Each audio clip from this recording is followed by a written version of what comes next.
So we may be back at it again with NAR and the lawsuit that pretty much rocked the marketplace and the industry.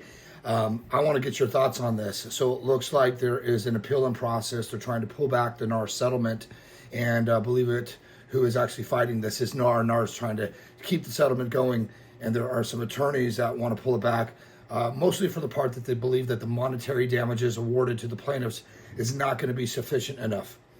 So I want to get your thoughts on this. Do you think this should be overturned and we should go back to the way things were? Or do you just think that we should just continue where we're at and keep moving forward as we are? To be honest, my opinion is that we just have some stability and that we make a decision and we stick to it. To be really honest with you, I don't mind the way that it is now. I prefer the ability to actually negotiate directly with my buyers, the commission that I believe I should deserve to earn, versus allowing a listing agent to determine that number. Now, some of you may argue with that point, but I do want to remind you that it is you, the buyer's agent, who negotiates with the buyer what your commission will be.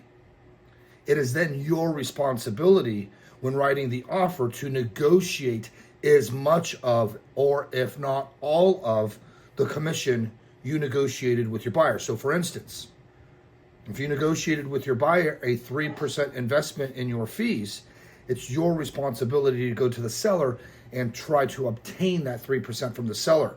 It gives you the ability to negotiate your commission directly with the seller. However, if the seller is only willing to pay a portion of that, and you set the expectations correctly, your buyer would be paying the difference. But I know most of you guys are cutting your commission down to whatever the seller pays. But that's not the agreement that you had with the buyer. You had a specific agreement with the buyer. Now, if you're explaining that any other different to your buyer, then you deserve what the outcome may be, but that's how this should be handled. But the main point here was the NAR settlement and it possibly being recalled. There are arguments being heard right now to see if this appeal will go through, and I wanted to get your opinion on it. So comment below or reply to this email and let me know what you think.